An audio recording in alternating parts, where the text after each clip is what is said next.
At ayun na nga, sa videong ito makikita nyo ang reaction dyan ni Lola na sobrang surprised siya kasi nga hindi namin pinaalam sa kanya na uuwi kami ng Bicol, guys. Ayan, ayun no, gulat na gulat siya and talagang hindi niya in-expect na kami pala yung darating sa araw na yan, guys.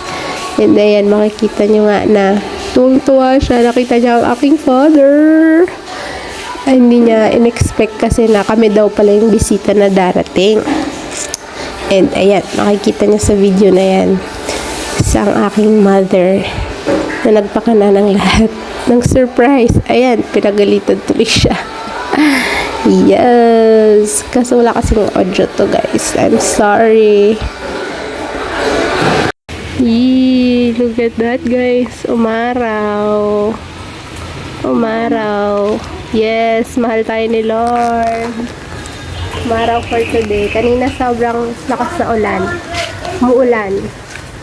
Pero sana hindi na umulan. Look at the araw. It's Yes. Wow!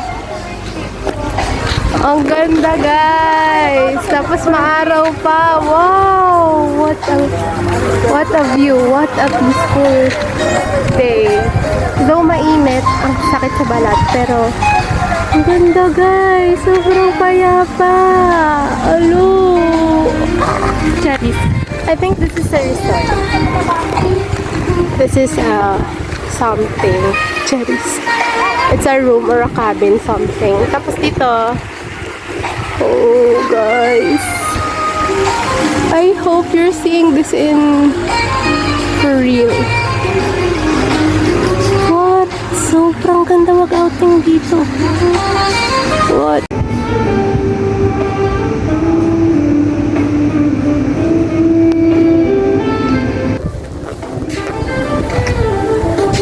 Buti na lang nagpakita yung araw. And then, yung dagat. Ang linaw.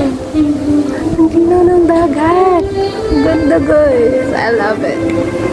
So blue. Ang blue ng dagat. Wow. Hey. Hello. Hey, guys. Look at my outfit. It's so giving. And, yan na. We're on a mall and ang daming tao.